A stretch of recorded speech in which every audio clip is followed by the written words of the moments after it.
Well, we are extremely honored, and I'm extremely honored, and you all are going to be blessed to have Congressman Amash here to help kick off this campaign.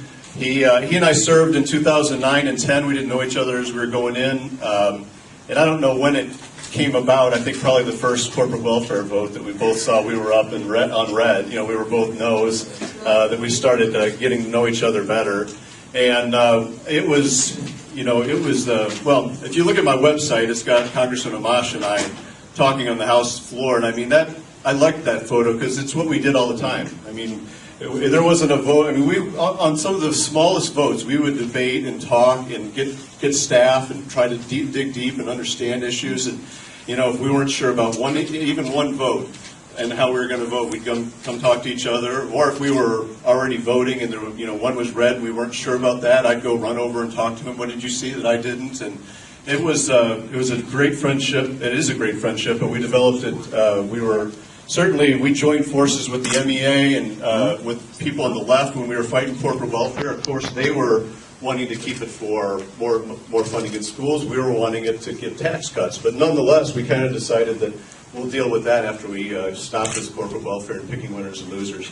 I've got some stuff I'll talk about after Congressman Amash, but I wanted to make sure that he was able to say whatever he wanted to, and let's all welcome Justin Amash.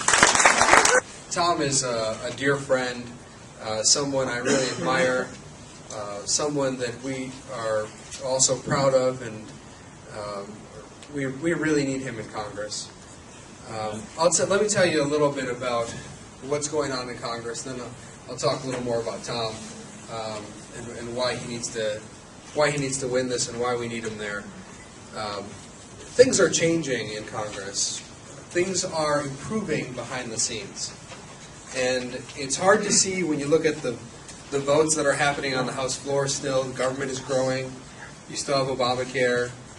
You still have too much corporate welfare and violations of our rights. But something started to change a few years ago. And I've been really happy to be a part of it. I've been happy to take some of the message that Tom and I built up when we were in the State House about being against corporate welfare and fighting for people's rights, to take that to Congress. But what's wonderful is that a few years ago, there really weren't that many, maybe just a couple people in Congress fighting the fight that we are fighting today. But today, we have a much larger group. I'm part of something called the House Liberty Caucus. I'm the chairman of the House Liberty Caucus. And it's a group of about 20 to 30 very liberty-minded conservatives. We believe in limited government, economic freedom, and individual liberty. We believe in protecting people's rights, following the whole Constitution, not just parts of the Constitution. And there's a real shift within the Republican Party. These members in the Liberty Caucus are actually better at working with Democrats than the establishment GOP. We find areas where we can agree, for example, trying to rein in the NSA, and we're willing to work with Democrats on those issues. We'll work with them to stop corporate welfare. We'll work with them in every way we can to limit the size of government. For us, it's not about just Republican versus Democrat, because we need to move away from that kind of dynamic. I think that's been used by Washington to fool people back home, to make you think it's as simple as you just vote for Republicans and everything's good, and the Democrats are always the bad guys. Well, I can tell you that I work with Democrats. I disagree with them 80% of the time. But where I do agree, we're going to work with them. And what I love about Tom is he fits in so well with that group. He would be right at home. And when I've talked to some of my colleagues out there about Tom McMillin, they've been excited. They say, make sure he calls me. I'm going to send him a check. We've already had some of them contribute to his campaign. And more are going to be doing so. Because we need people like Tom to grow that group. We want this to be the new Republican Party. A Republican Party that people can be proud of. So many times I hear people back home say, I don't like either party. I'm sick of both of them. I'm embarrassed about what the Republicans are doing. Well, we're changing that. We want people to be proud of the Republican Party. I'm proud to be a part of this group in Congress. I'm proud to be changing things, and I know Tom would make an amazing addition. I remember when I got to the State House, we served together for one term in the State House. I remember meeting Tom for the first time. He might not remember, but I remember we ran into each other somewhere, maybe like an elevator, and he said to me something like, "I think we're going to get along really well." And I didn't know him at all.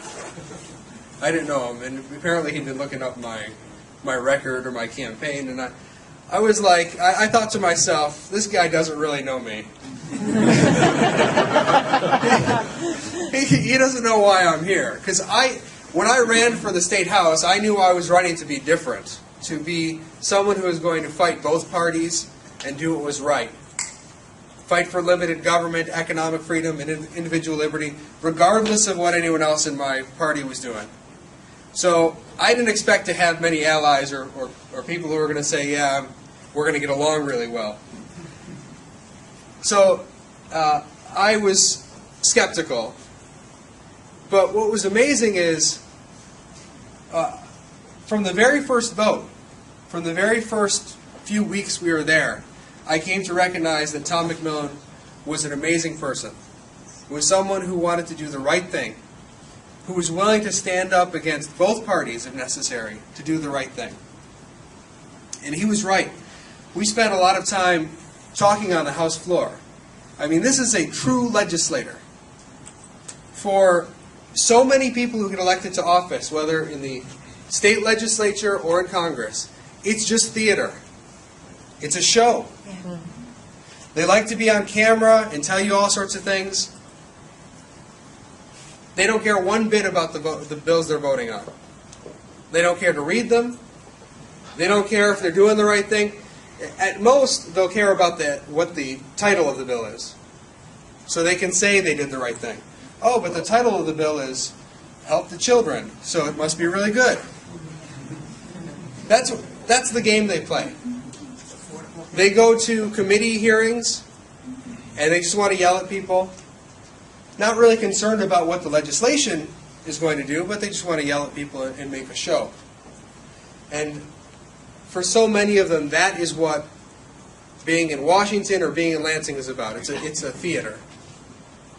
And they're just going through the motions and trying to get reelected again.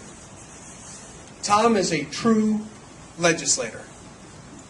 A person who cares about the details. A person who's willing to reconsider positions when he gets more facts. That's important. There are so many people who have made up their minds about things because they don't like a particular organization that's also advocating for it.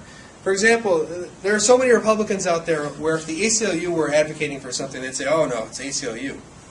I don't want to talk to them. Tom's willing to actually look at the details of the legislation.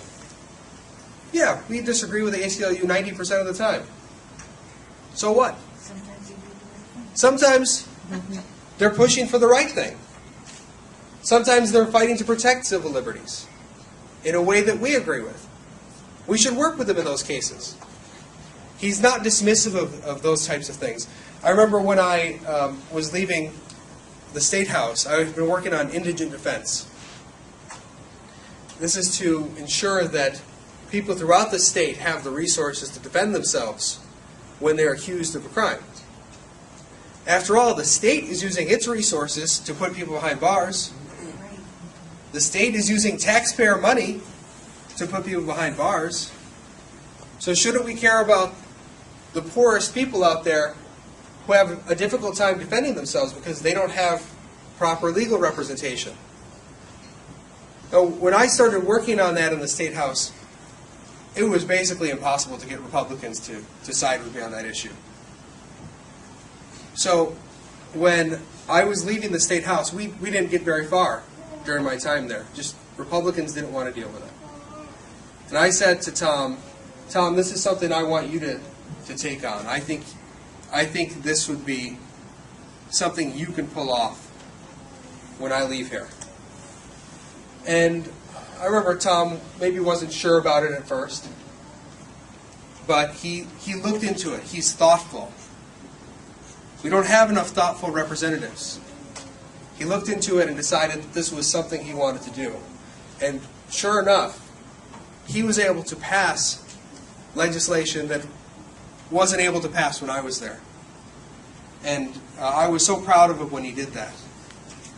But there's so many other areas where I've been proud of Tom, particularly in his fight against corporate welfare. That's something that we as Republicans need to be concerned about. There's always talk about welfare for those in need. You'll hear some Republicans say, oh, we need to reduce that. But when it comes to corporate welfare, there's a lot of silence at times. Well, we need to change as a party and understand that the worst type of welfare is corporate welfare. Amen. Why are we giving welfare? Why would we give special breaks and benefits to wealthy people? Now, nobody should be treated unfairly. I don't think wealthy people should be picked on. I don't think they should be unfairly treated. But we shouldn't give them special benefits. Yet so much of Washington and Lansing is rigged to help those who have a lot of political clout, those who have connections, those who have lobbyists. Ordinary people don't have those same kind of connections. And when I look at some of the legislation that passes in Lansing and in Congress, in Washington, it's amazing how much of it is directed toward just benefiting those who already have the means to build big businesses, to create the kind of wealth that this country should be proud to create. We shouldn't be giving special benefits. We shouldn't be giving $10 million here, $100 million there to corporations. What about ordinary people? What about regular folks? So Tom is someone who has led the charge on that. He stood with me all of those times when I was on the House floor, and there were so many occasions where the vote was something to 2. Sometimes we'd convince 3 people or 5 people. But what was beautiful about it was that over time, during my tenure in the State House, over time we actually had convinced many more people to join us. So that by the end, it wasn't just the 2 of us. Republicans had changed. They had decided that, yeah, we need to step up and fight some of this corporate welfare. And I'm not there now, so I can't speak to what's happening now. But I do know that we've made a lot of progress since the days of Governor Granholm and both parties pushing for the same corporate welfare under Granholm. So we have a lot to be proud of there.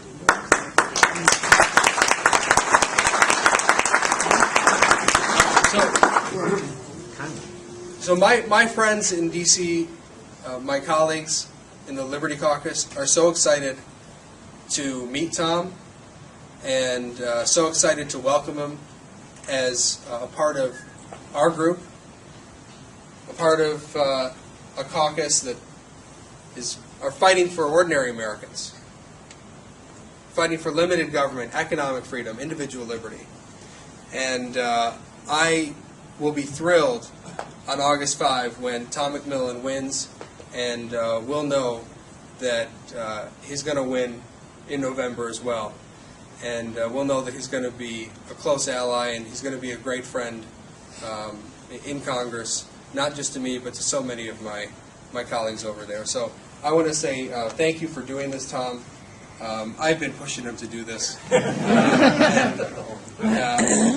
And I know he wants to do it as well, and thanks to his family, because it takes a lot of commitment to do this. If you're a family member, to say, well, I'm going to let my husband or my father go and take this step. So thanks to his family, and thanks to all of you for supporting him, because he's going to need that support. And we have the energy. We've got the grassroots strength. This is, to me, it's going to be an easy case. He's the guy who's going to stand up for you. He's going to stand up for ordinary Americans, and he should be our next congressman from this area. So I'm proud to welcome him.